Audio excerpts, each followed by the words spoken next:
he needs to be done with this, and now they're talking about wrecking them economically, which is, from what I was under the impression, was happening all along. So I'm officially befuddled by this whole situation at this point.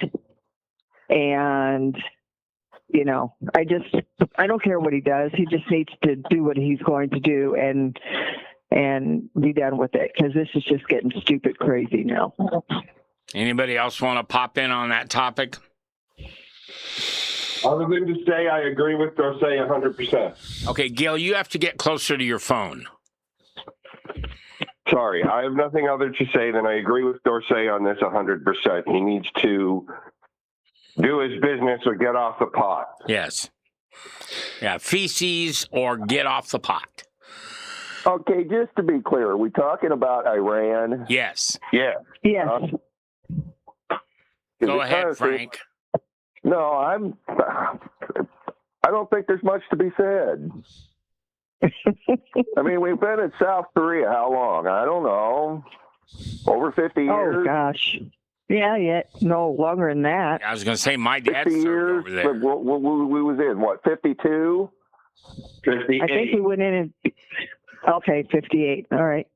Okay, so, I was born in 57, so we've been in South Korea as long as I just about been alive. So, what have we been in Iran? 6 months? Yeah. I don't know. I know, but the point of it is number one, I personally have no problems with the fact that he went in, because they were standing there telling us to our face that they were 3 weeks away from blowing the world up, admittedly. So, I mean, we had to do something.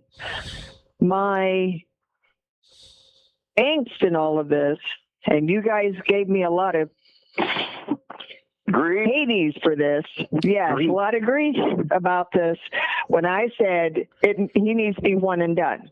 And everybody was saying he's reloading, and everybody was saying you can't do this to the people that are still there, and yada, yada, yada, yada. And, I stopped talking that way, but we would not be having this conversation, and we would be working on other things that are important to this country if he had done what I thought he should have done. Yeah, it would have sucked for the majority of people there, but not for very long.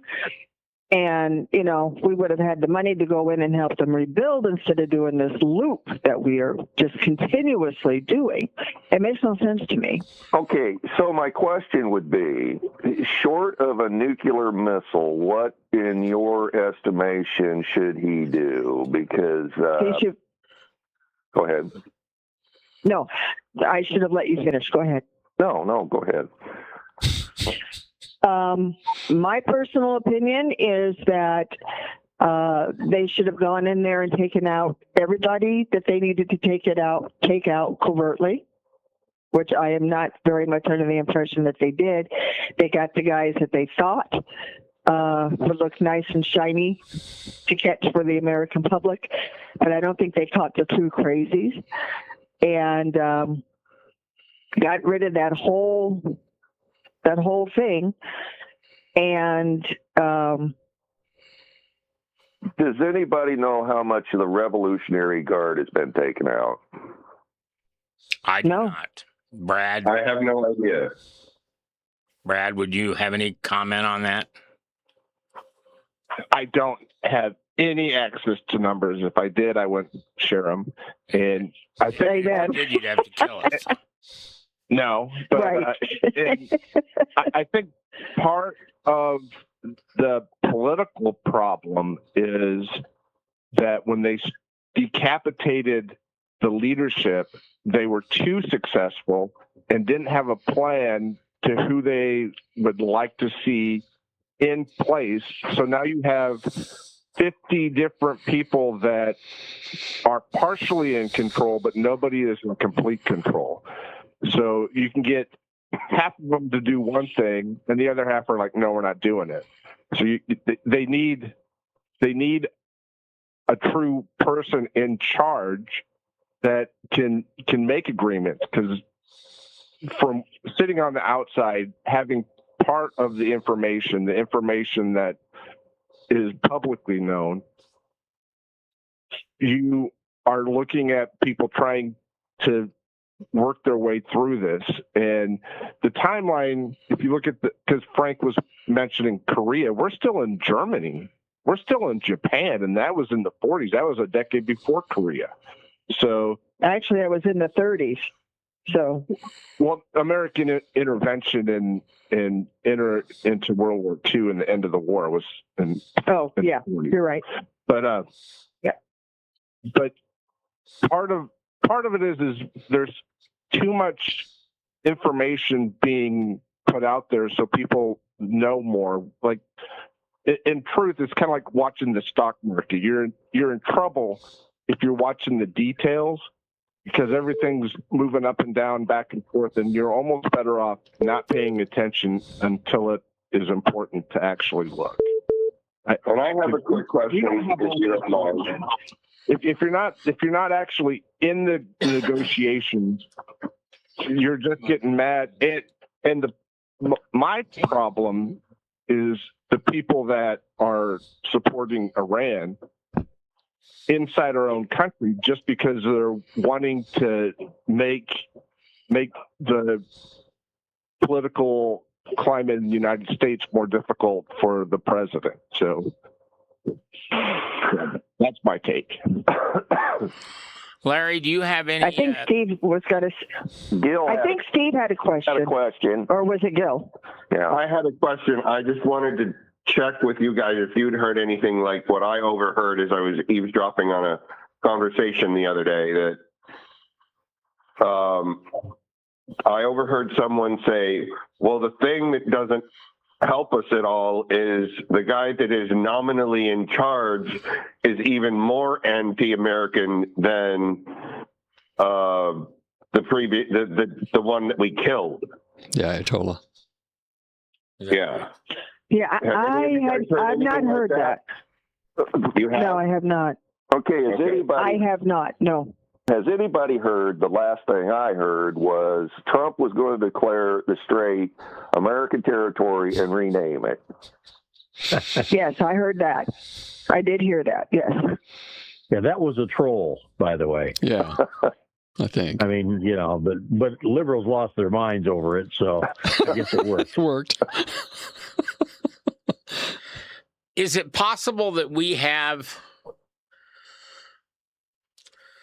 people around Mr. Trump who are not willing to tell him things he doesn't want to hear? Mm-hmm. Yeah. Oh, Absolutely. no. No, I don't believe that for a minute. No, I do not believe that for a minute. Okay. All right. I guess, okay, I agree with them. I misunderstood the wording of the question. No, they're all sycophants. They're all got their noses where. No, come on. No, not at all. It's true to a certain degree. No, I'm sorry. No, I don't think that at all. Anybody that knows Trump says his meetings, he lets a free flow of information come in. People give them their estimation. He digests the information, and then he does what he wants to do once he's taken in all the information. So these, that's another classic example of TDS. This is why we were ramming on Carolyn Levitt last week, because anybody that's in Trump's orbit is automatically a sycophant or an acolyte for a person like Gil. Yeah. Ralph, who is our guest today, you wanted to say something. I did.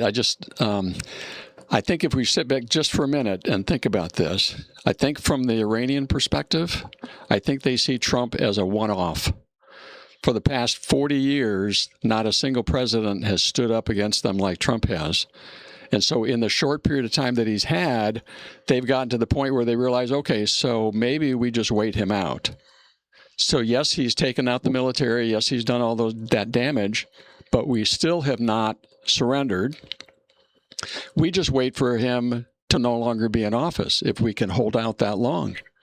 We've already had multiple presidents allow them to have nuclear, allow them to develop nuclear, and then all of a sudden, oh, wait, now we've changed courses but they may be seeing this as a variation. Yeah. And if they just wait long enough, they're going to be gotten back to where they were before. And Trump is just history. So I think if we That give is him a a little very bit of valid time, point. if we give him a little bit of time, they are dying at the rate of $500 million a day, $500 million a day. I don't know how long that they can endure that, but at some point, if we just hold on and don't undercut our own president, I think we may see what we're trying to achieve. Well said. I think, personally, there has been actually a lot of good done in the Middle East arena. You figure all of a sudden OPEC has cracks in it. The UAE left OPEC. Oman is now more of an ally, and Saudi Arabia has come around. Iran hasn't done themselves any good by attacking their neighbors and alienating those that were once a solid bloc. And now all of a sudden OPEC has gotten less. They're changing their production. They're increasing their production in areas. So we have a bigger plus there. What's holding that up as a benefit to the United States is the fact that we have a lot of Americans, a little less than half by the vote, that insist that Trump is on his way out. Any day now, he could be caught doing something he's not supposed to be doing, which, of course, they've been blaming him for the last 12 years. So I think there has been good done, and I think that by holding off and beating them up economically for a while, I think, again, we're going to get more reaction from OPEC, the oil-producing countries over there. So they're already. I think. Go ahead. What? I was just going to say they're already running oil lines over to the Mediterranean and the Red Sea. So if it's not too long before Iran is just going to be obsolete. Yeah, they'll be irrelevant. Yeah. So I agree. But they'll still chant, "Kill America" and "Kill Israel." Some of them will. Could be. Yeah. Yeah. Iran will always, at least the leadership. Yeah. All right. What's Steve's opinion? We haven't heard from him. Well, I've always thought all along that change will have to come from within Iran, because they do have a large faction of people who really do not like the current regime. And my question is, if we still have tools in the toolbox regarding sanctions, economic and otherwise, why were we not using those pressures and acquiring the new allies we have over there in the Middle East to really come down much harder on Iran? That may have allowed us to avoid the military strikes that we've been doing. Now, maybe we could have targeted a few and taken out some of the head guys like we did, but if we still have tools in the toolbox we haven't accessed yet, why aren't we using them instead of depleting our military stockpile? Well, part of the problem to all this is we had a broken up policy or a broken up administration and a policy. Trump was on target for his first term. He was putting severe economic sanctions on Iran. Then we got Joe wandered in the White House for 4 years and lifted a lot of that stuff. Now the new sheriff's back in town. They've got to reinstitute this stuff. So if Trump had been in office for 2 consecutive terms, we may be talking a whole different thing here. Iran issue may have already been solved. You are listening to Point Counterpoint USA. I am Mac McCoy. It is the 21st day of August in the Lord's year 2026. And we tell you that because you may very well be watching this a week from now, 6 months from now, maybe a year from now or longer. This will always be a part of our program and our cloud where we keep all of our shows that you can go to and watch anytime. Just go to muggedbyjesus.com and you'll find every program that we've done on Point Counterpoint, View from a Pew, and some other shows. All right, we have a special guest today, and we're going to get to his topic in just a few minutes. His name is Ralph Tate, and it's a very interesting discussion. We're going to have a discussion of natural rights. Right. And that would be according to... Well, so natural rights have been one of those ideas that has been developed over many, many years. Probably the guy who put the most concise form to natural rights was John Locke back in the 1600s. And he operated from the premise that there are certain rights that belong to all human beings. They are human rights, and they do not come from government. And the reason that we're talking about this is because that actually was the foundation that Thomas Jefferson used in writing the Declaration of Independence. If you may recall, in the writing of the Declaration, the second paragraph starts off, "We hold these truths to be self-evident." Okay, so first of all, we have to understand that the Declaration of Independence was a unanimous agreement on the part of all the delegates that were there. It was not a 50-50 split or a 51-49. Everybody unanimously agreed that we hold these truths.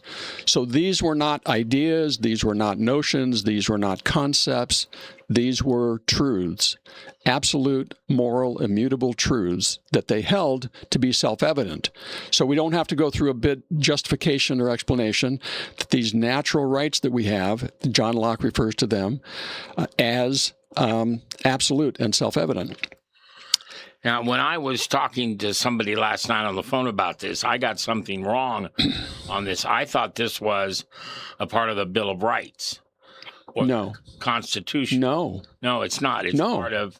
It's our Declaration of Independence, because these rights, so the idea about the Constitution is the Constitution lays out how the government of the United States is going to be executed, both in terms of what belongs to the states and what belongs to the federal government. So those rights, those laws are defined for what we would call man's laws, Okay. not natural law, not natural rights, because natural rights precede any government involvement.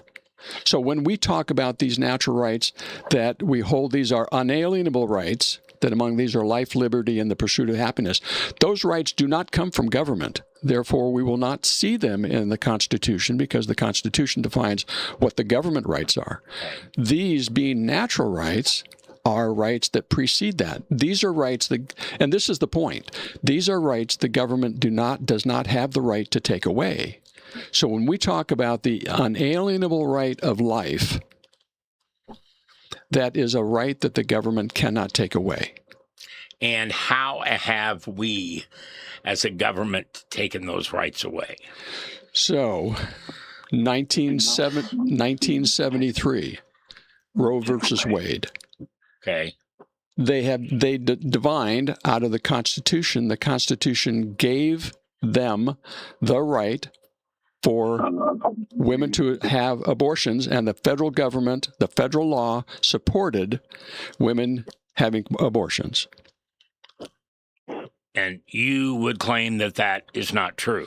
That defies the natural right of the unborn to life. Okay.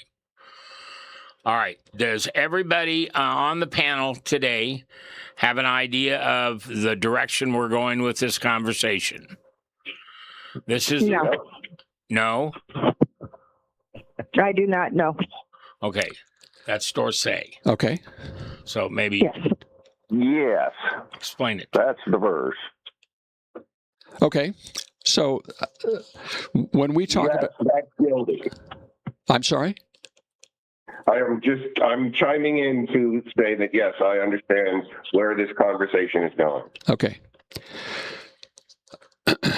So when we talk about these unalienable rights, and we'll focus primarily on the right of life, that these are unalienable. The government does not have the right to remove them. However, the Declaration of Independence that Jefferson wrote goes on to say, so that to secure these rights, in other words, to make sure that we protect these rights, how do we protect these rights, to secure these rights? He goes on to say that to secure these rights, Governments are instituted among men, deriving their just powers from the consent of the government.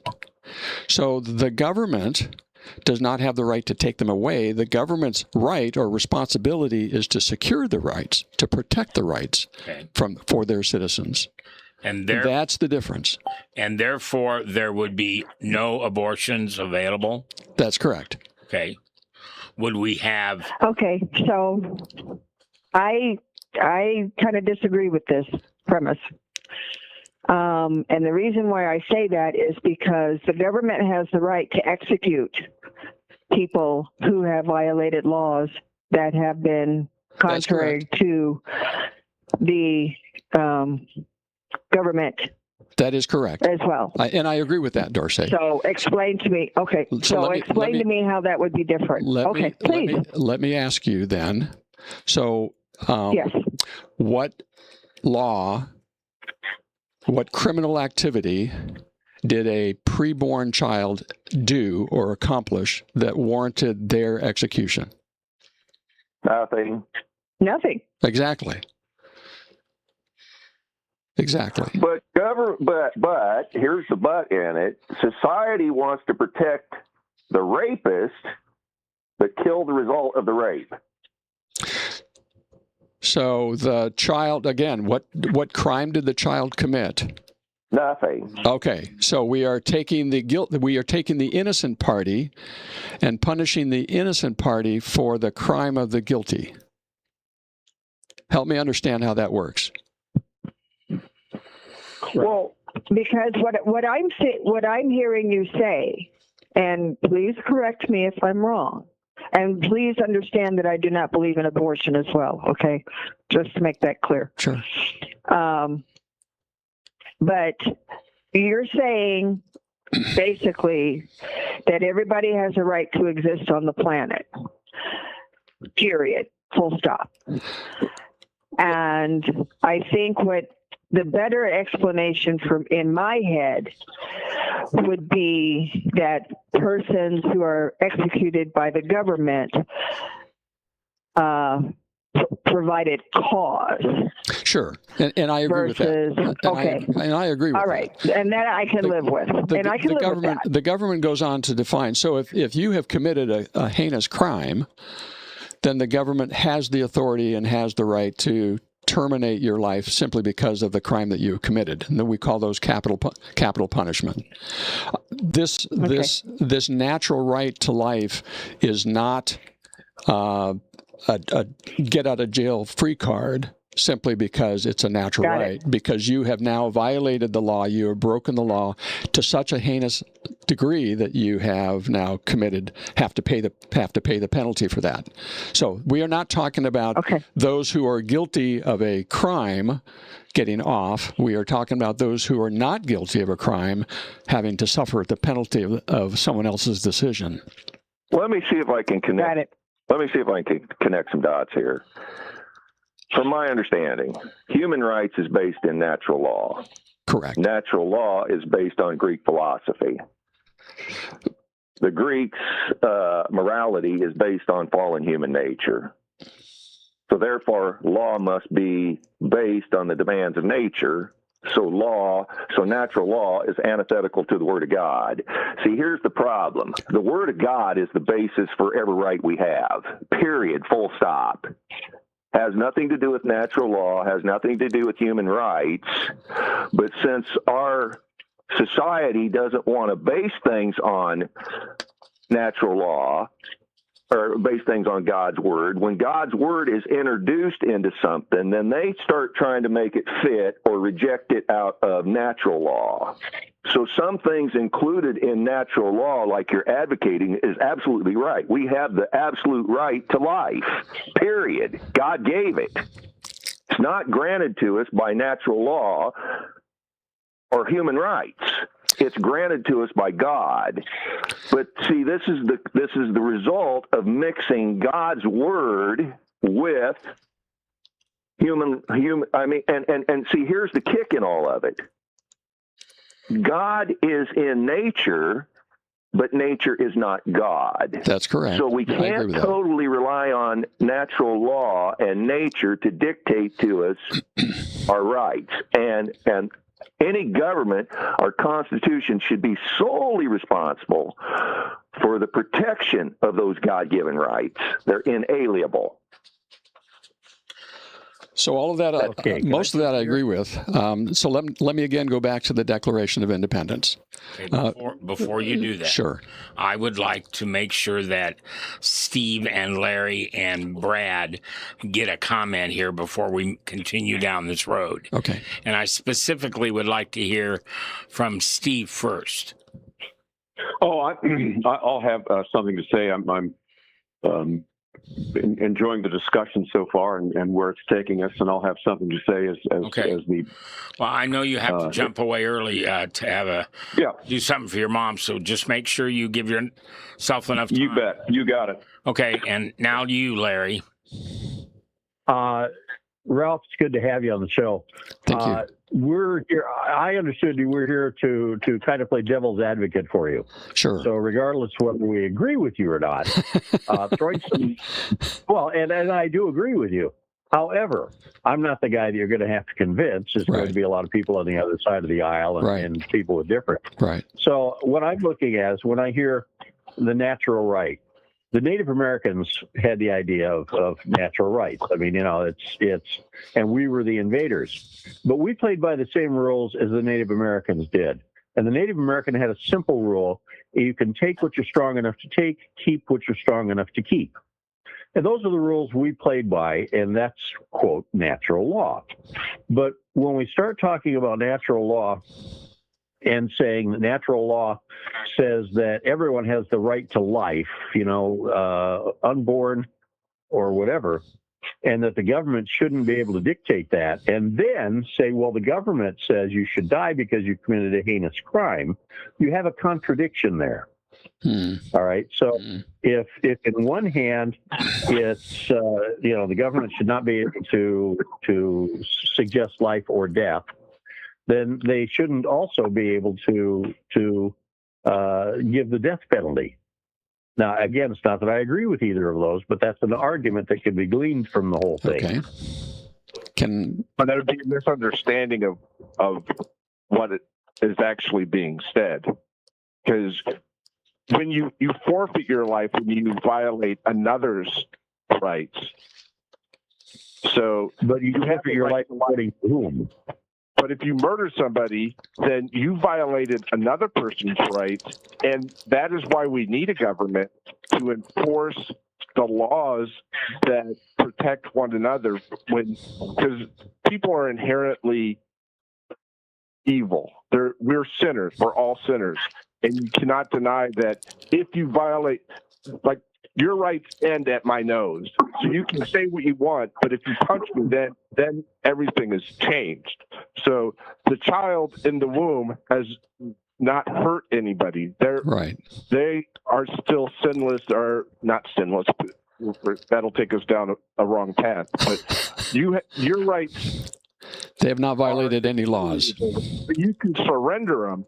Like what I do should only be measured by what I have done, not whether you like what I do or not. Right. But okay, I'll let more intelligent people than me continue this. All right, you're listening to Point Counterpoint USA. I'm Mac McCoy. We have a panel of 8 people today, and we are talking about some of the headlines that are in the news, and I have a special guest today. His name is Ralph Tate. He is a former Marine, no, not Marine, Air Force, right? Yes. Stationed here at SAC, and his passion is pro-life, and he has suggested to us something through the Declaration of Independence, right, that we have to start paying attention to what are called natural laws. Natural rights. Natural rights. I'm sorry, not laws, rights. Well, they're laws too. And we're talking about that. Now, everybody got something to say. Gildy, do you want to jump in here, or are you just going to sit back and wait for a little bit? I'm going to sit back and wait for a little bit. All right. Okay, can I quickly address Larry? Sure. Okay. You have to This is the common. And Larry mentioned this. I'm not contesting what Larry said. I mean, Larry said it right. That the argument is, and I went against this argument on Bradshaw on the radio years ago, is immediately when you stand for pro-life, they try to slap you in the face. Why are you pro-death penalty then? And I said, they try to tell you as a Christian, you can't hold two opposite views, two polar opposite views. Cognitive dissonance, I guess they would argue.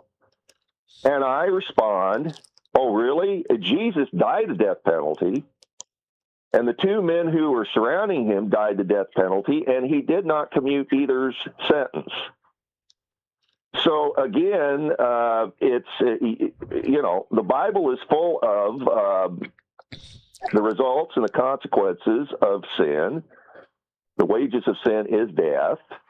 Now, it's not man's job to arbitrarily determine, but we have the moral obligation, the moral, legal, and ethical obligation as a society, God given us, to police our own society from a criminal element. So these arguments are not. They're hand in hand as far as I'm concerned. I mean, I see no problem being pro-life and pro-death penalty. Okay. To clarify, if I could, first of all, I'm pro-death penalty and I'm anti-abortion. However, the argument still stands. The reason in somebody's mind says if you insist that natural rights preempt law, then you can't say that law then has the right to determine innocence and guilt and the death penalty. So they're incongruent terms. They can't be held together. And we can rationalize that by saying that society has made this choice. But again, if we do that, we're saying society overrides natural rights.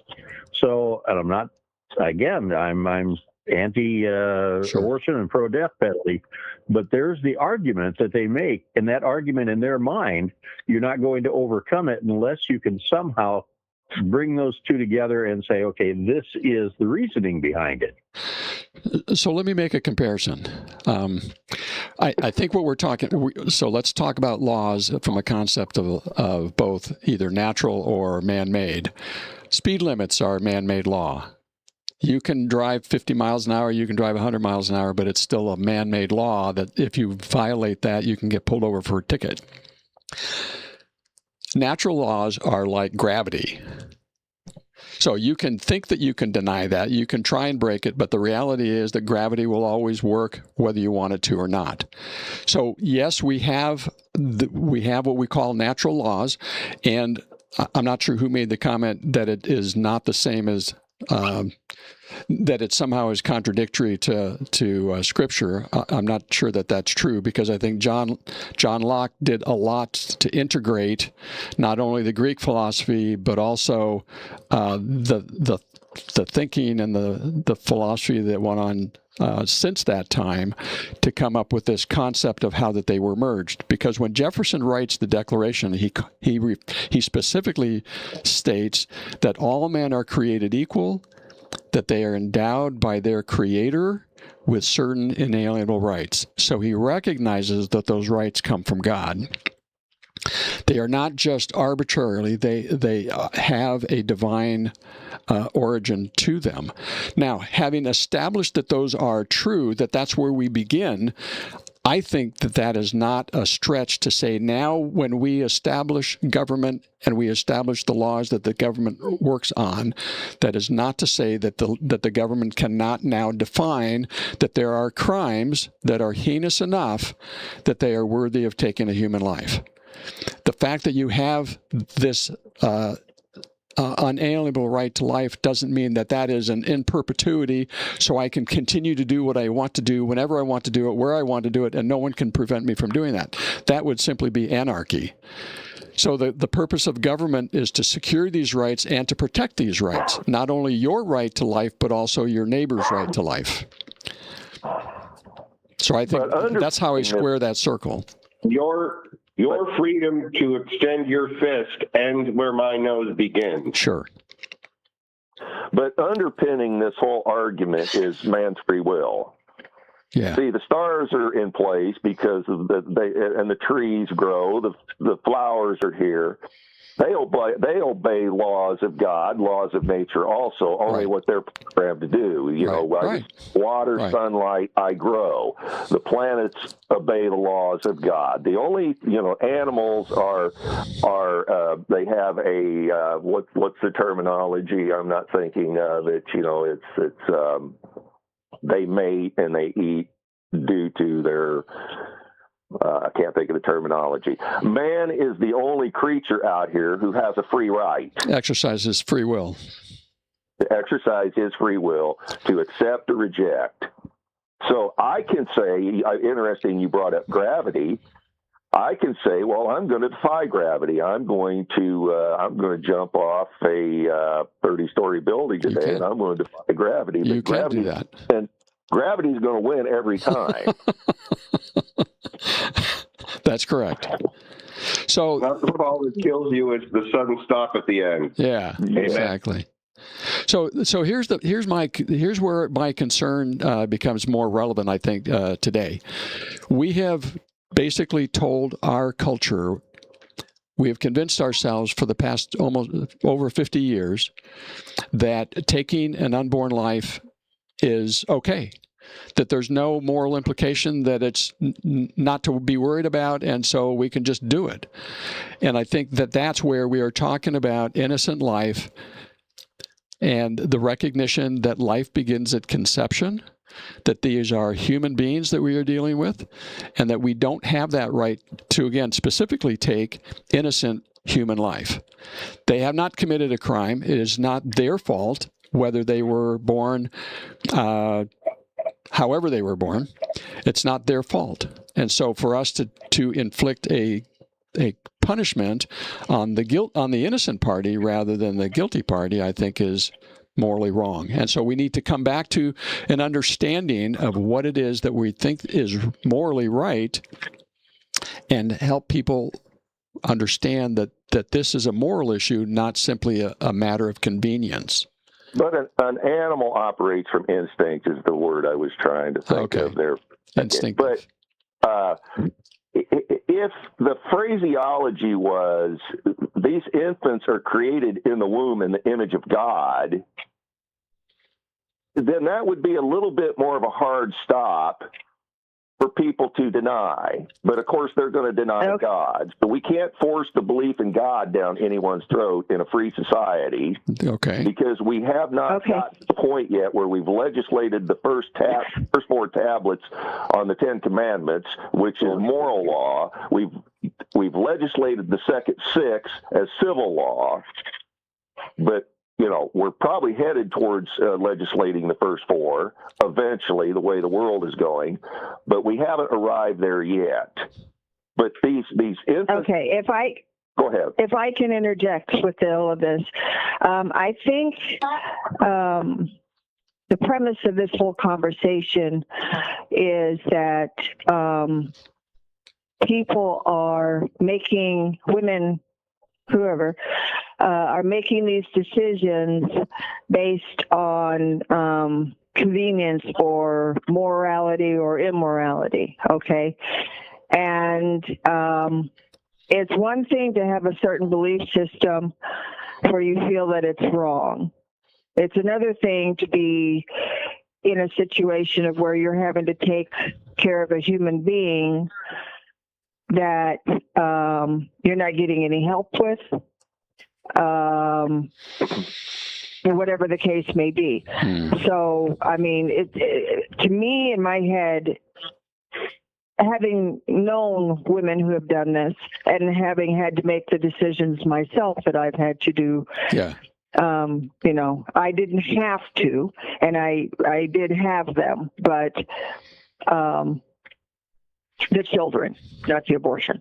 And it was a very, very strenuous, weeping, not getting any sleep decision on whether to carry to full term or not. Right. And I don't want this conversation, because it's starting to feel like this to me, that anyone who makes a decision on getting an abortion is immoral, because that's not true and that's not fair. And that was not the direction I was wanting to go. I was wanting to simply get to the point where we understand who it is we're dealing with, and culturally, to get to the point that culturally we need to begin to understand and appreciate the value of these individuals and the situation that women find themselves in, so that the emphasis of our culture is to protect and accompany and support them as opposed to castigate them. I agree. And I don't even think that this would be a discussion in our society if we had, unfortunately, because our country has run with the Puritan male view of the Bible, where it was legal to beat your wife as long as whatever you're beating her with wasn't bigger than your thumb. That once you're married, you have the rights to her, whatever, or if you do something to her, if we had a society that had been more supportive of punishing or making sure that men didn't put themselves in a position of putting women in that position in the first place, this would not be a discussion that we would be having. I'm not sure scripturally where you're getting that, because I think historically Christianity has been more in defense of women than any other religion that you might find. I would say no. Okay. I would say no. That's not to say that. I'm sorry. I would say that of all of the world religions, yes, it is much more supportive of women by far. But at the same time, I've had conversations with gentlemen our ages who were brought up in the church, and Bible knowledge, go to church, elders that will squarely look a woman in the face in counseling or whatever and say the reason your marriage is falling apart or your husband doesn't want to have anything to do with you is because you're not submissive or you're not following biblical teachings and yada, yada, yada. And I have been in several churches that have of different nominations that have said the same thing. So that's my point. We are all sinners. Here's my argument. No, I don't disagree. I don't disagree, but I'm just simply saying, and I understand what you're saying, and I agree with it, but 99.9% of the reasons that abortions exist is because our government has made it to where men have not been held accountable. They can get a woman pregnant and skate, and nobody gets to do anything to them at all. To this day. Unless you go and spend money and make him take a paternity test, he doesn't have to support the child. So, it sucks, and it's a horrible procedure, and I vehemently disagree with the whole process. But while we sit here and have this discussion, we need to make a segue or a way for the women who really struggle with having to make that choice are supported so that they don't have to do that. That's my point. It's a good point. And my argument is what they keep talking. Clinton, I believe, wanted it safe, legal, and rare. We got the safe, we got the legal part down. The rare isn't so much. We've had as many abortions since Roe v. Wade was overturned. But I routinely get this comment pulled down off of social media because people somehow don't like it. My grandpa, born in 1916, used to talk about how when they had a dog that had a litter of pups, that they just possibly couldn't take care of all them dogs. When them dogs were being born, they was slipped into a bucket of water. Okay. You don't need to go through that. Okay, but my point is what we allow in the human womb, we wouldn't do to a dog in society. And this is my argument against abortion. These babies are... And I get that, Frank, but you have to offer an alternative. So if someone doesn't have to make that decision before you can say this procedure should not be allowed at all. Well, I don't know anything about your personal life, but I'm pretty sure you haven't had to make that decision. Hey, no one is saying the procedure should not be done at all. It should be done between a doctor and a patient, but we have to have some guarantees that the doctor and the woman is making the best decision, and they're not just making the decision because of convenience. I do not believe in abortion. I do, especially for convenience. That should never, ever be allowed. Governor somewhere, somebody can help me if they know. We just had a governor somewhere sign an abortion law up to 40 weeks. Massachusetts. Virginia. There I thought it was Massachusetts. No. Yeah. So, and that is. Go ahead. Well, I want to step in for a second and make sure Steve has an opportunity to say his thoughts because he's leaving here us at 11. I appreciate this discussion. It's enlightening. I do want to get back to the point that Larry touched on, which is the incongruity of the abortion versus capital punishment debate. If they are, God-given rights, it is certainly man who makes the policy decision that putting a person to death for a crime is worthy of death. That's a decision we've made. Now, my question is man's decision that vengeance and retribution are in order? What is the reason for doing that if we can incapacitate someone and have the same result, keeping people off the street? It's already shown that the death penalty is not a deterrent, at least is not as great as we would like it to be. But man taking another man's life is a policy decision. And I just do see some incongruity between the abortion debate and the death penalty debate. It's a choice man has made. I would make the distinction that in the case of abortion, it is against someone who has not committed any crime. And in the case of a capital punishment, it is against someone who has committed a capital crime. Right, and that's a decision that you have made in your mind that is a good thing to do. But you don't have any biblical or moral authority to make a distinction between those other than that's your decision. Okay. I think we all have to agree that we have a right to life.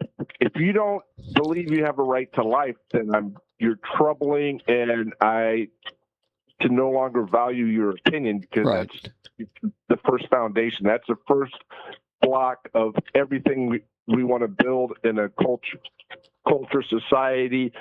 And if you deny that, and yes, there may be studies that show that the death penalty doesn't reduce the amount of crime, but it does have almost 100% success in reoccurrence of crimes after it has been, that punishment is That's used. correct. That's never reoffend. That's so, right. So again, going back to the Declaration, in addition to life, he also makes reference to liberty, life, liberty, and the pursuit of happiness. So in the context of liberty, again, it is not license. There has to be a moral constraint on the liberty that we have because we are living in a culture where we have to accommodate one another. So in the same way that we recognize that there are bounds to life in the terms of capital punishment, there are bounds to liberty in terms of moral acceptability. So just because I might have the liberty to do something that might be offensive to someone within the bounds of culture, I don't, because again, that's the role of government to help us determine what those bounds of liberty are. The liberty is a natural right, but there are bounds to it in the same way that life is a natural right, but again, there are bounds to how we control those activities which we believe exceed moral boundaries. And I agree. And I think those bounds, in my opinion, are called maximum security prisons. Again, that's my policy position on it. Anyway, thank you, folks. Again, enlightening, and all due respect to our guest today, very interesting, and I hope you can come back and join us. Folks, have a great week. Thanks, Steve. You too. Thank you for your comments, Steve. Oh, thank you. You bet. Good to talk to you. All Bye-bye. right. Now, Bye. I want to go back to something you said, Dorsey, because I'm not sure I understood it. I believe... What's that? Well, I thought I heard you say that there is no other choice other than the abortion. That a woman has to say, I'm either going to take it or I'm going to keep it. Now, is that... Well, it depends. It will absolutely... Okay, so when I personally was of childbearing age, I got married. I had no intention of having any children, but I was put on an antibiotic, and at the time they didn't know that it nullified the pill, which is a whole different concept because a lot of people don't believe that women should take the pill either.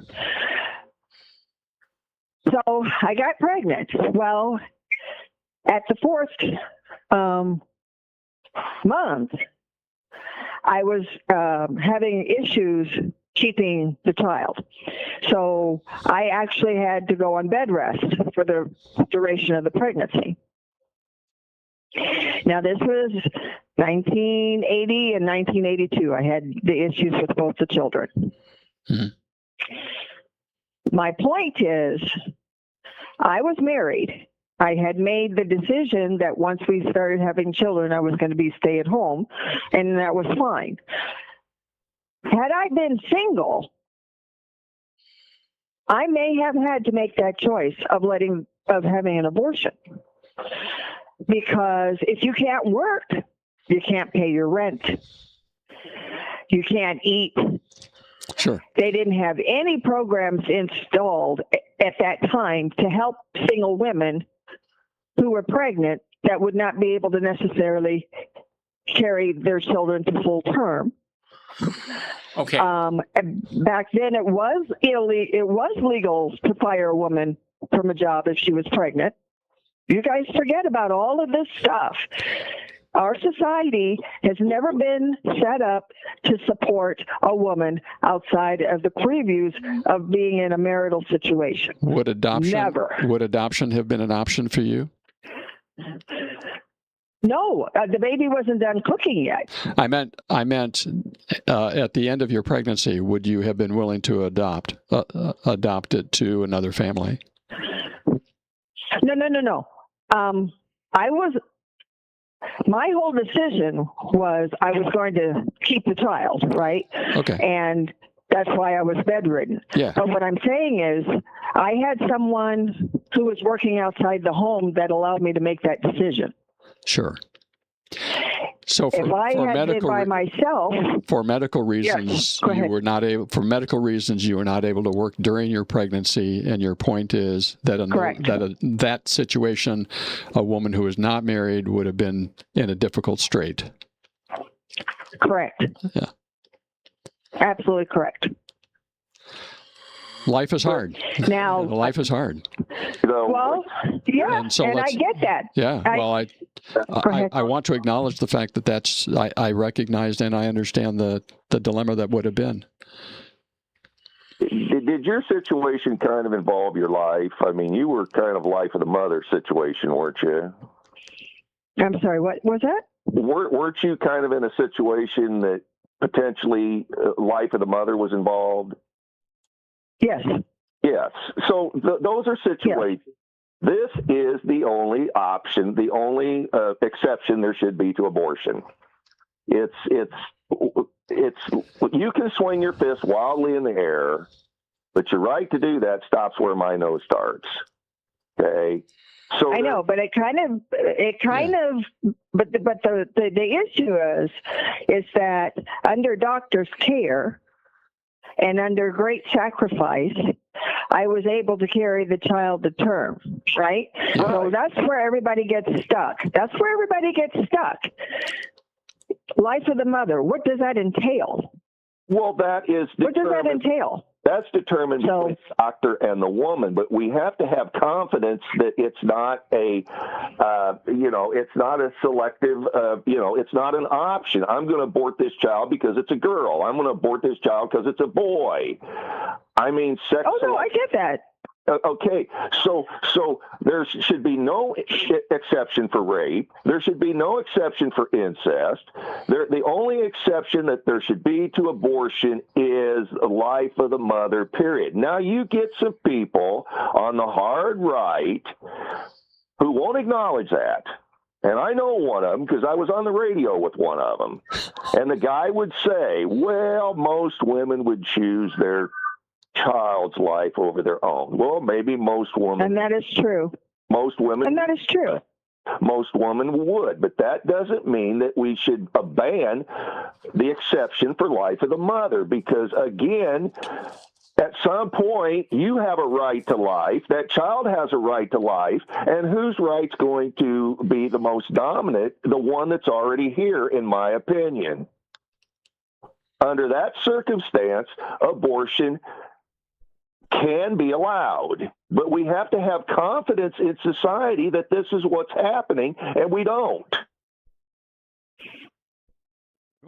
Well, Frank, this is a conversation that I like having with especially men, because I really like to hear what your thoughts and feelings and all of this on here. So my personal opinion, honestly, would be this would not be anything that we would ever have to worry about again in this country if the government made the men just as accountable as the women. I don't agree with that. And that does not happen. Okay, the reason why you have abortion for convenience is because of the fact that raising a child, having it first of all, and then actually raising it as a single person is you see what the society is now with women raising children by themselves with no father in the home. And that is a huge difference. It's a huge difference. Yeah. Being single and raising a child, especially a male child, and you're female. Yeah. So, I understand the morality back behind it and everything, but I guess my point, hopefully not to offend anybody, is put your money where your mouth is. You don't believe in abortion? Do you know somebody in your realm that is single and pregnant? Are you helping them financially every month? Are you making sure that they're able to pay their bills? Yeah. And until people take that kind of accountability, it's not a conversation that I feel that men should be having. So, Dorsey,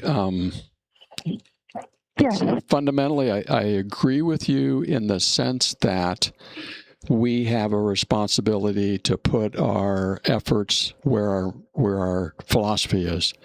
So when it comes to what we can do to help women during the situation that you have described so clearly.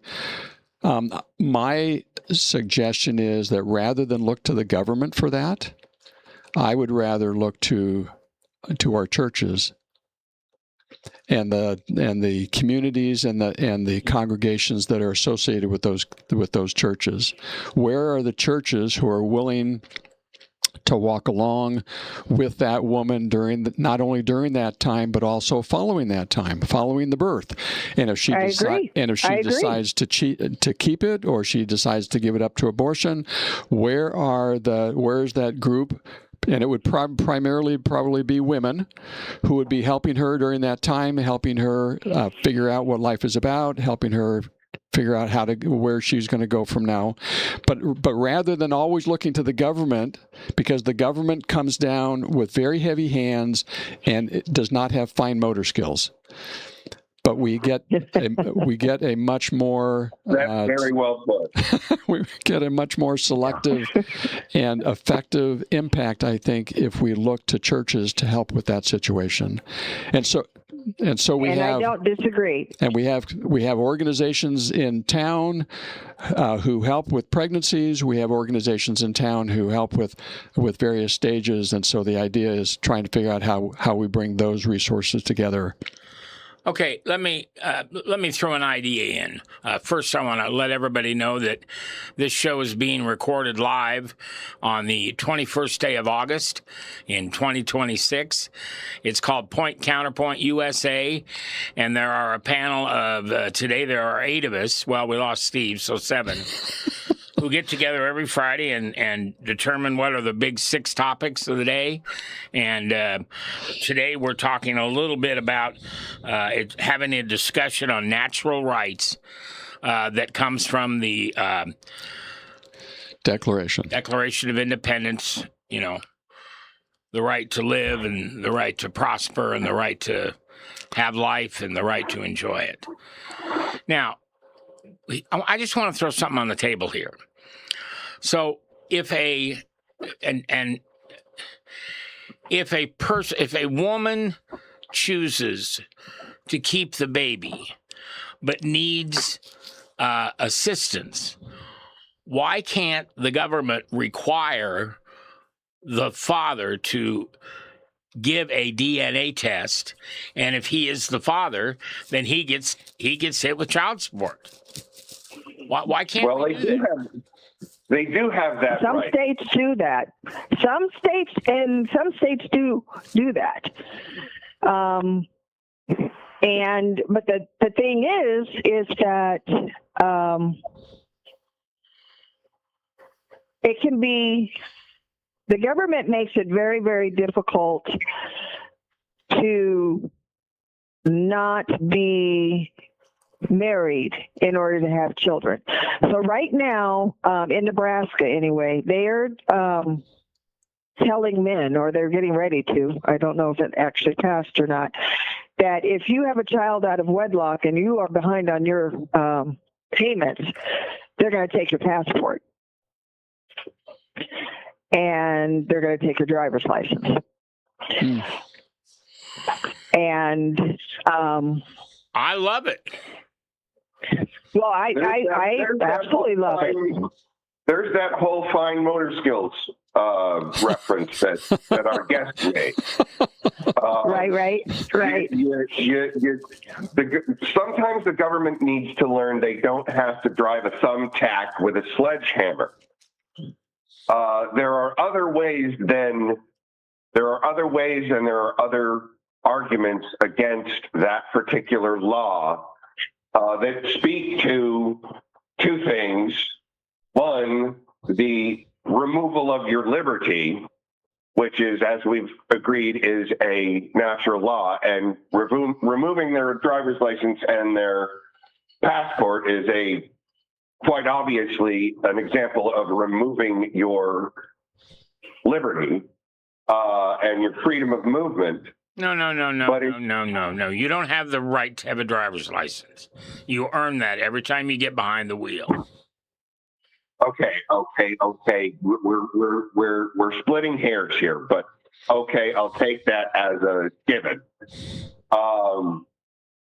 But again, that there are other ways that what I think would be far more effective and far less intrusive to. Like what? Because let me tell you about what the situation is. I know with people who are in these kinds of situations. So they had the child. The guy decided for whatever reason that he wasn't going to participate in the raising of the child, or he was going to have to do certain things in order to participate in the raising of the child. So what do? They go to work for cash under the table. No way for you to track that income. They spend their money doing whatever it is that they're going on vacations, living their best life. And mom is at home trying to feed the baby. And he's $10,000 in arrears for his child support. So how do you suggest the government get that money back? I'm not arguing that point at all. I'm simply saying there are other laws in place that can ensure the support from the male partner. So you'll need to tell me what that is, because in the state of Nebraska, that is not the case. I promise you. The problem is that's the fault of the state of Nebraska. My only point is, and I'm not arguing your position, I'm simply saying, sure, there are laws in place, both state and federal, that demand or insist upon family support, and yet there are plenty of men, ex-husbands or ex-lovers or whatever, that find their way around it. So there's an interesting historical parallel, if you don't mind my going down that rabbit trail. During the time of the Roman Empire, it was not uncommon for families, when they had a baby girl to be born, that they would basically just abandon the child. And it was the early Christian church who would go out of their way to find these children and to take them into their homes and to raise them. We're a long ways from the Roman Empire, but I guess I'm struggling with why we don't take it upon ourselves, the responsibility to do what we can in the situations that Dorsey is describing. Because we have a society that wants you to keep your nose out of somebody else's bedroom. We have a sexually promiscuous society. We've got a guy out here who's got 31 children by 11 different women. I don't know who's going to, even if they took every dime that guy ever garnered in his life, them kids are going to get $1 a piece probably. Had another woman on a show that brought on 13 different men for DNA tests and still couldn't find the baby daddy. Now, if you've been with 13 men in a short period of time where you can't tell precisely who the baby's daddy is, I don't know why that woman should have any reproductive rights at all. I'm not so sure that we don't need to get in a situation in this society where we start taking away reproductive rights for those people who don't, my motto is have as many children as you can afford to love and protect. You want to be China and outlawing more than 2 children, and if it's born a girl, no, but I don't want player out there having 31 children by 11 different women. Who's going to take care? Them kids are all going to be wards of the state. They're all going to be on welfare. They're all going to be in our prison systems. And the taxpayer out here is footing the bill for all of it. And I wanted to say something about Steve. It's better to keep him in prison. Well, who's footing the bill for that? Again, the taxpayers out here. So we got to have a situation. What happens, and we cycle right back into the abortion debate. Because with an abortion, you don't have those issues you got to deal with. None of it.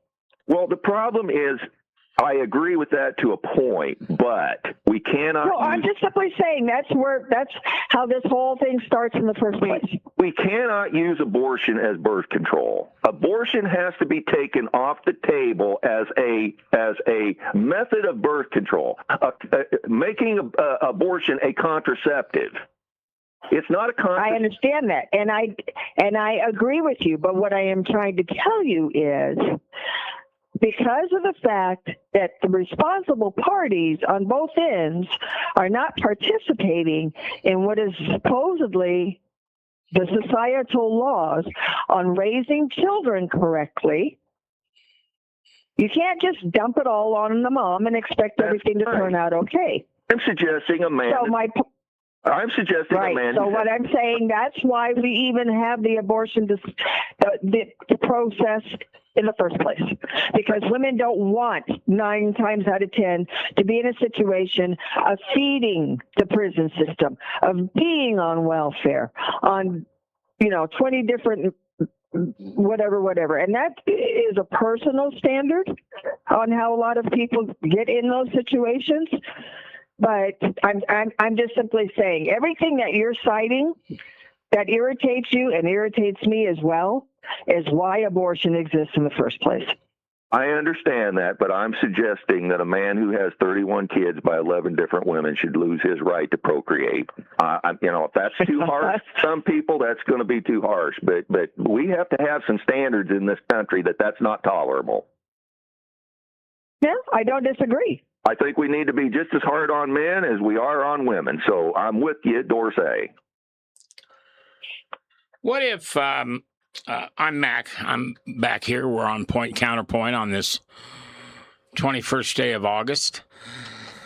What if a woman wanted an abortion that the doctor who does it has to put her name down and her social security number, and if she chooses to get an abortion, there's a consequence? I don't know what that is. I don't know if it's walking the roadside and picking up cans. I don't know if it's working at a daycare with single mothers who have to have somebody help with their children. I'm not saying it should be anything capital, not a capital punishment. And also, you got to take the DNA of the baby. You got to find the guy who's the father, and he has to do the same thing. If he's going to have a baby that is okay with him, if it gets aborted, then he has as much responsibility for a point of justice for this child. I don't disagree with that, I don't think. Huh? We're using touch DNA to determine killers, okay? So are you arguing we're using what? We should use this same touch DNA to find fathers? Touch. Yeah. Brian Kohlberger, the guy that killed the 4 people up in Idaho, he was supposedly found through a database of his dad or family or whatever, and they tracked it to him. So are you suggesting that potentially we could start tracking down fathers through a touch DNA or a DNA database? Yes. No, that's a possible solution. I mean, yeah, go ahead. Well, no. Well, if you look at it, fingerprints are no different than DNA. All right, fingerprints are no more private than DNA is in the long run. So, being able to prove a DNA, again, and to go back to the beginning, and we all seem to skip midway through this argument, is what causes most pregnancies is promiscuous behaviors, morality or behavior based. Yes, there are incest, there are rape, but those are a very small percentage of the abortions that are done every year. So the first thing we have to deal with is a behavior that has allowed it to be used, birth control, that should be considered abortion. The second is, and these are two separate questions that Ralph may, want to bone up on. Second question is the question they always ask: when does life begin? So the pro-abortion or the pro-choice consider it science. Well, they're just a clump of cells. Well, on the same hand, that same science declares that a baby eagle is a baby eagle in the egg or not, and it's a federal felony. So those are the questions that I think need to be addressed first. We're addressing this after the fact in almost all cases. So when do we start addressing it from the basis of the beginning, the morality, the behavior, or the science end of it? When does life begin? Larry, we got laws in this country. We can't kill Bigfoot, and we haven't even proved Bigfoot exists, okay? So, yeah, that's a big leap of faith that I have confidence that the government can do anything. Walk and chew gum. I mean, if they found that same clump of cells on Mars, they would declare life on Mars. Agreed. But now it's just a clump of cells that needs destroyed here on this earth. Okay, but I'm gonna step in here. You're talking about allowing the woke opinions to make law. They just hit you in the nose because they're telling you it's a clump of cells, and we know they're not. Right. This is where I come in, and I got into a discussion last night on the phone with Gildy on this. We've got to choose where truth is. And I've chosen to make that truth the Bible. Because for the first 50 years of my life, I made it me, and I sucked at it. I am a horrible God. We've got to say, this is this. No, you can't play, Mr. 6'9", former NBA player on a woman's team. What the hell are you thinking? You're a man. This is the WNBA. Then why can't they figure out what W stands for? Right. And what I am going to interject in this conversation is that I believe that as well. The problem is that the majority of people, unfortunately, in this country have made certain laws and certain rules that they feel is appropriate because it's male-based. Okay? Like I said before, these conversations that we have are great. But 99.9% of the conversation that we're having on this is the fault of the majority of men in this country who say they follow the Bible and exercise what they believe to be correct into law. Why isn't the women setting their hair on fire and pushing back against this nonsense that men can compete in women's sports? We got a female coach out there saying, well, I'm not a biologist. I can't determine what a woman is. I'm not talking about the sports thing. That's just insanity. I'm talking about the policies that everybody... I know what you're talking about, but what I'm saying is if we're going to leave it to the women, why aren't the women standing up against something that's just pure nonsense and they're sitting silent?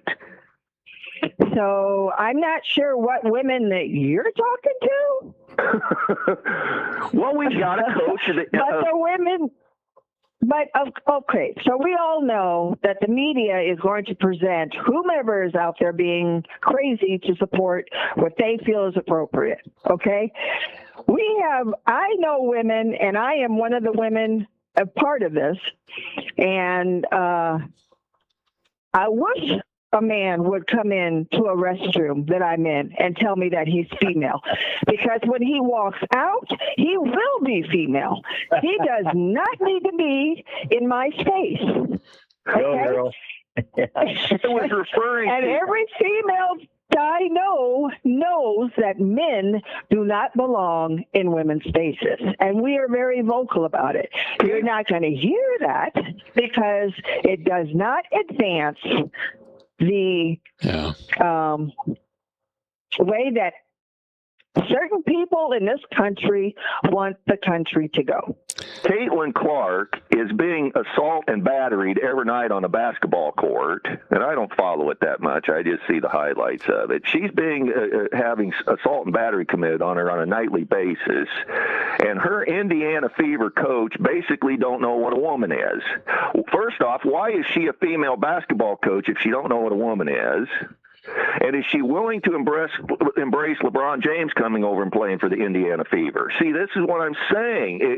We want to be able to, you're saying on one hand that men are dominating this, but when the women got a real chance to stand up and take control of an issue and say, no, we're not going to allow men in female sports, they're not doing it.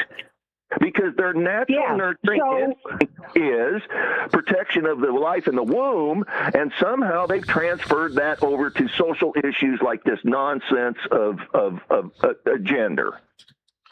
Okay, so what you'll need to remember, Frank, is that the only person that you're hearing from is that chick.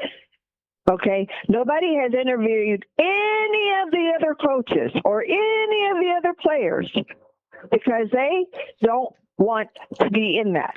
They want to play their game and go home, okay? And obviously, like I said before, and that's one of the things that bothers me about the free press in this country. I know that 99.9% of my world and how I live and who I'm around is not reflected on what I see on the news at all. And they are trying to make it seem as though we are crazy for not believing what we're seeing on the news. Okay. What's the old saying about if you're silent, you're part of the problem? And so these women don't need an invite to speak up. You don't need an invite to speak up. You're readily able to speak your mind. That's why we appreciate you on the shows, because we appreciate a woman like you. Where are these other women coaches who ought to be standing up and defending women in women's sports? Why are they sitting silent? They don't. I have no idea, Frank. And I cannot on that speak for note, them. we're going to move on, Frank. Now, Gildy? Yes, sir. What's your last thought on the abortion issue? My last thought on the abortion issue is I think that Dorsey's point about, and Phil's point about, if we can in some way provide the proper support and protection of of young women, middle-aged women, whatever it is, doesn't matter their age, if they would be put in a horrible position, not being able to feed themselves, not being able to feed or care for their child because they can't work, because they have to look after the child, and they have to look after the child because child care is so friggin' expensive, et cetera, et cetera, et cetera. If we could solve those problems, then I feel that the abortion rate in this country would drop precipitously. But on that same note, I still feel that a blanket ban is more of a threat to the health of this society and the women that get themselves in tough positions than, under very specific situations, abortion should be available. Okay.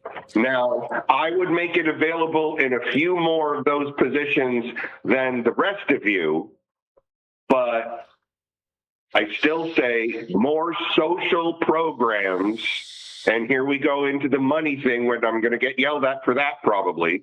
More social programs put in place by the government and provided by the churches would, again, reduce the number of abortions in this country precipitously. But nobody's going to put them there, because if they were, they would have by now. Mm. Okay. So thank you very much for all of your comments. I appreciate it. And thank you for Mac inviting me on your air, and look forward to having future conversations in the future. Thank you. Oh, please come back, Phil. We appreciate you enormously. Well, Yeah, Ralph, I hope we prepared you somewhat for making the arguments you need to make. Yeah. Give me something to think about. Thank you. well, and you can stay. Ralph, And thank you for your service, Ralph. absolutely. That's what I was. You're welcome, Thank you. Dorsey. All right. I don't know the details, but thank you. So here's what I want to move to real quickly. I'm going to go through a couple of quick topics. Fauci and pregnancy. Tell me what is happening there. I guess I missed this, but Dorsey, you said something's been revealed, that he said that the shots, the vaccines were okay for pregnant women to take, and we have now found out Yes. that was not true. That He knew it. and he knew it wasn't true. Right. So I have a couple of bonus children that worked in nursing and became pregnant. And they had to quit because they refused to take the shot while they were pregnant because they didn't feel it was safe. In the meantime, because everybody on the planet knows, is when you become pregnant, you don't do anything but eat food and drink water. They don't even want you taking Tylenol if you don't have to. And so come to find out that Fauci had a conversation with a number of doctors who said that there is a very real possibility that that shot would cause abortions within the first trimester. Yeah. Miscarriage. And then, miscarriages. So what he did was he said, okay, fine, I'm concerned about that. And then he came out and told all those women that it was safe and effective and there was no reason for doing it or not taking the shot and everything like that. And so that's just another thing that, he lied about. I do not like this man. I didn't like this man when he first started running the show. I saw what he did with AZT in the 80s and AIDS. And, one of the things that makes me so distrustful of the medical system is that they protect each other. I got a question. And the ones that don't protect each other, they're sanctioned by, people to stand down. Yes, you have a question, yes. Do you think Fauci is part of the group of people who believe in population control? Because that kind of seems like the MO that is starting to appear around him. I personally don't know, and I don't want to say, but what he does definitely present to me is doing large scientific experiments on large groups of people to feed his ego. Okay. That's how he presents to me. Next topic. And I'm glad you're here, Ray, Ralph, because I'd like to have your input on this too. I heard a national talk show host about a week ago kind of go off on the mainstream media because his wife, his daughter was in the Navy, or is in the Navy, and she's telling him that all this propaganda about these ships and their toilets aren't working and there's guys jumping off the ships. She says that is all a lie. It's all made up. It's propaganda. Now, I'd like to hear Brad. I'd like to hear you if you have any thoughts on that. And this young lady was really upset. She said, that's not happening. Okay. I have no source of information that would either substantiate or deny her comments. Okay. What do you think, Brad? I think that they're talking about what it means to serve in the military. Life is not always rainbows and unicorns.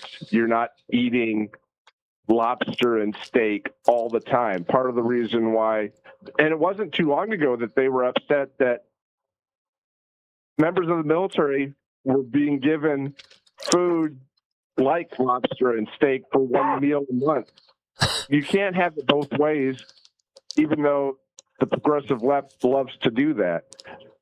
Sometimes, if you're on a ship at sea, life is going to be uncomfortable because you're at sea for long periods of time.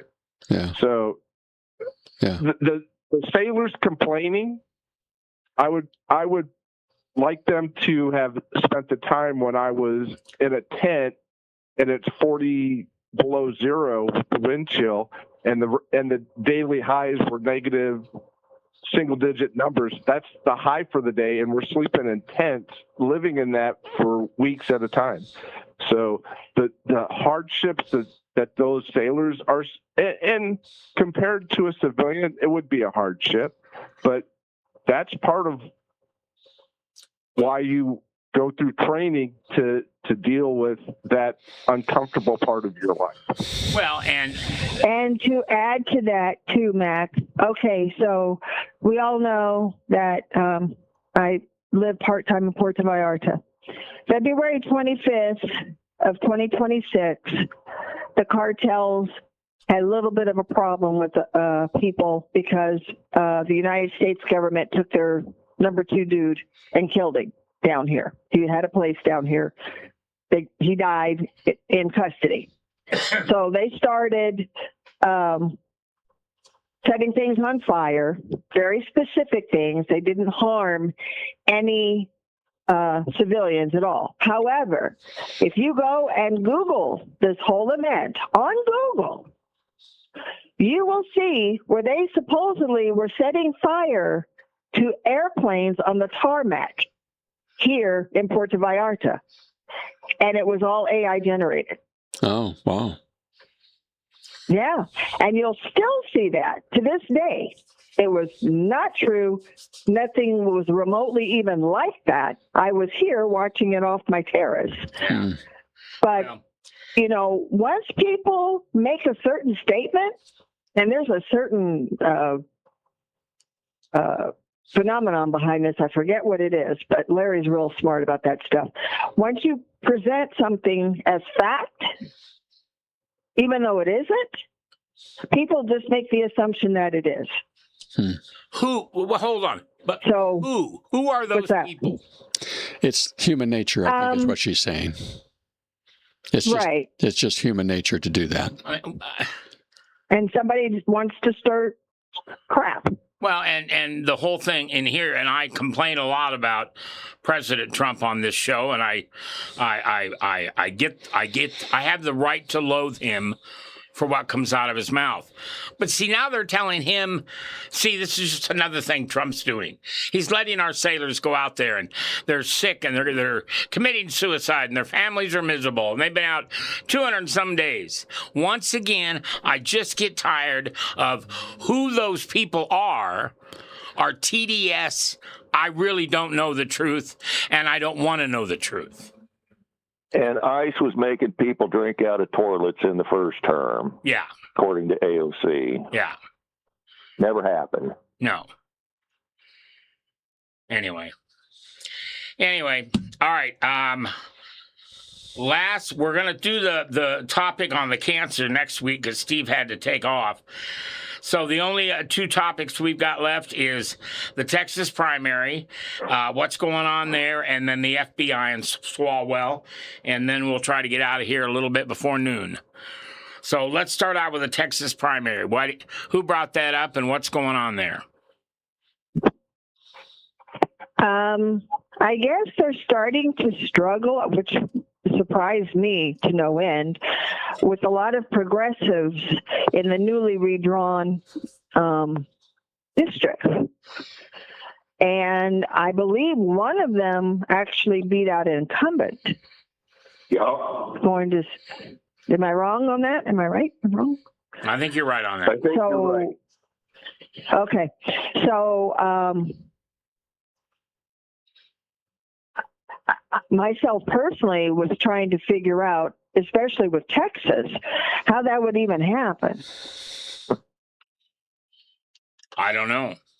Ralph, anybody got I don't either. ideas? I don't. Okay. Don't have any insight in there. Okay. I'll put you in charge of that for next week, and you'll come with some answers, I hope. Unless you know off the top of your pointed little head, Larry. Not off the top of my head, as Dorsey was saying, progressives outside of the traditional Democrats leaning towards the socialist side are very popular as far as the average idiot voter. And I say that without tongue in cheek. Unfortunately, there are a lot of idiot voters out there that listen to the propaganda and they want to believe it, so therefore it must be. I've got a guy on. I've got a guy I've known for a very, very long time, and I don't know him as a personal friend. I know him as a listener to one of my shows in Des Moines for 20-some years. And he's a good guy. I'm not going to say his name. He's a good guy. But he's got in his head that if somebody tells him that President Trump is a pedophile, he now thinks he has the right to call him a pedophile. And I told this man, you don't have the right to do that. There's no proof anywhere. There's no charges. There's no one's come forward. There is no proof that anything happened. Hillary Clinton and Obama had those Epstein files long before anybody else saw them, and they couldn't find anything on Trump. And I've reverted to, and you're going to tell me, Dorsey, that I'm not a very good Christian for this, but I've reverted to telling this person, every time you call him that, I'm going to write on your Facebook, hey, have you raped any of your grandchildren today, Mr. Pedo? And I've done Oh, geez. Oh, geez. Yeah. Oh, geez. Dude. Yeah. Dude. Yeah, and I thought I was harsh. And I got a dirty email, or not email, but post from his wife. How could you say that? Blah, blah, blah, blah, blah. I said, I'm just doing what he does. He thinks he can look at somebody and say, oh, look, I've got a picture there of my friend and you and his wife, and you're surrounded by little kids, and those are grandkids. That sounds like the guys come out and attacked Nick Shirley on the sidewalk, accusing him of having something that was not up to snuff. Well, I am so tired of people just deciding to hate the president because that's the cool thing for somebody to get attention and look like they're doing something in life. And I get that, Mac. And and I'm down here right now, and I am sitting in a group of people where one person is quite surprised that I am a conservative, right?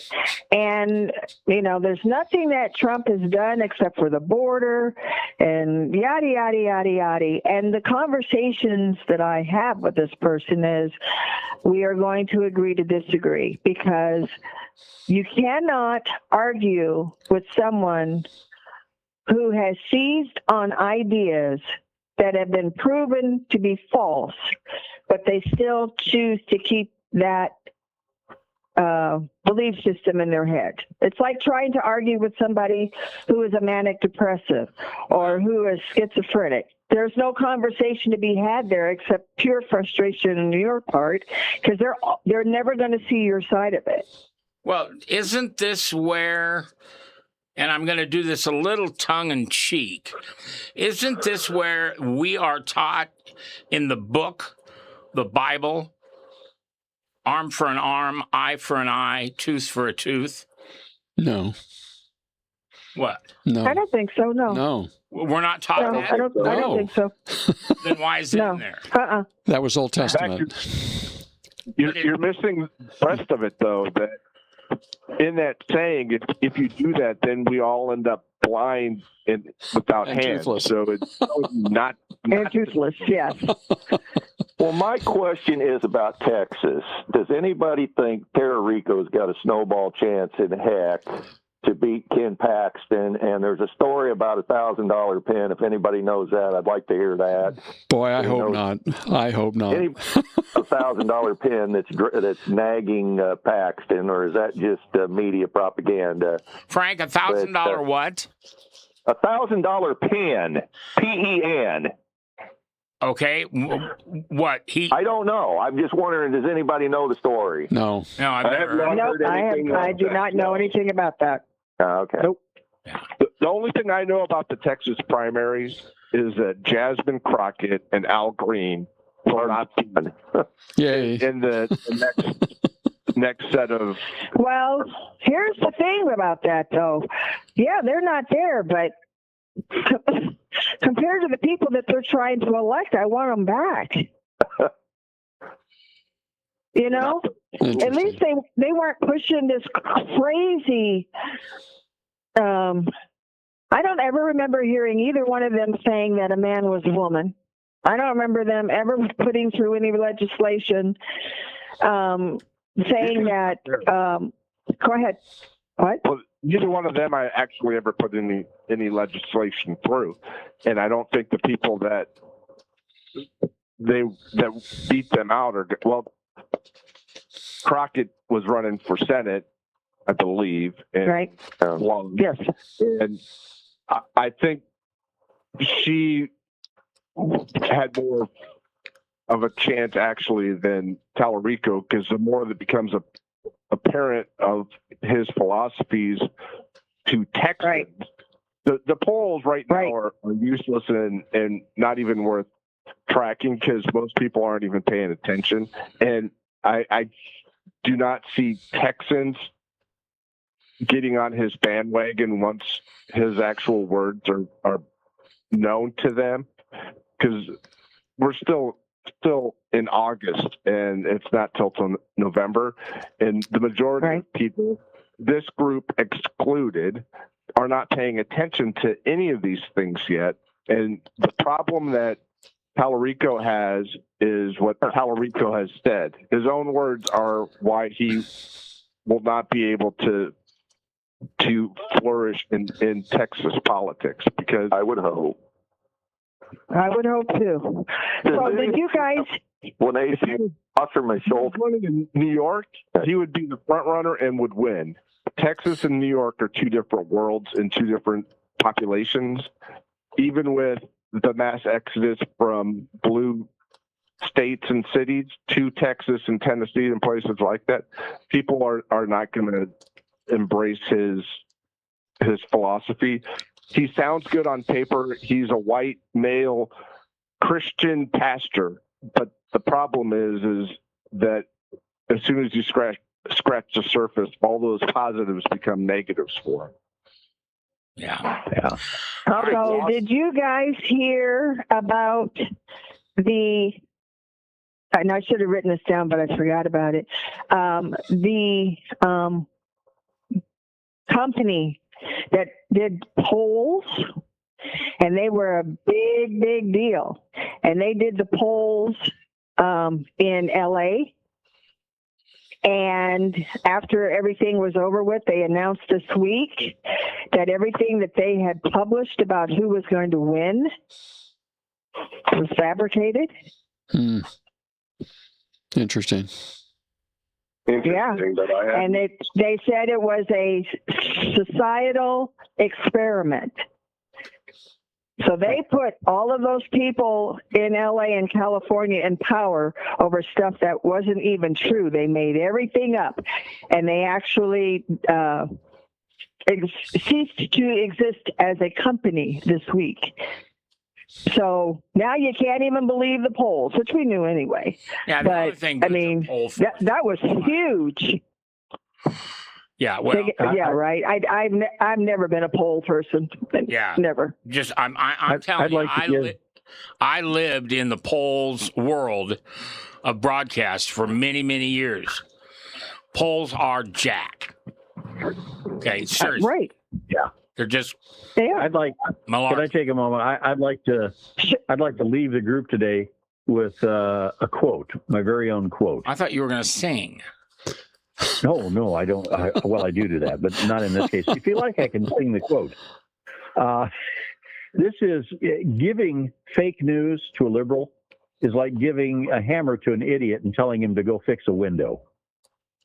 Ooh, that's not. I like that.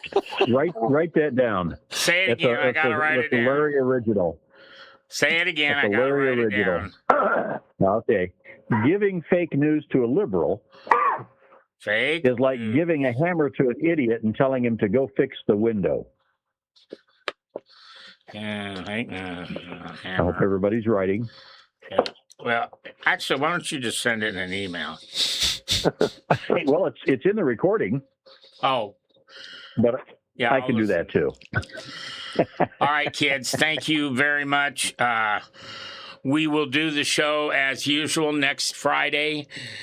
Well, here, let's get off on this, and we'll end the show and say goodbye to everybody. Thank you very much, Ralph, for being here, and you are welcome anytime. You can sit right there in that chair across from Dorsey anytime you want. Thank you for letting me use your chair, Dorsey.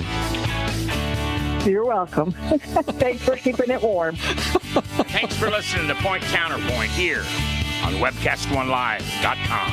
Divine Truth Christian Store, where you'll find more.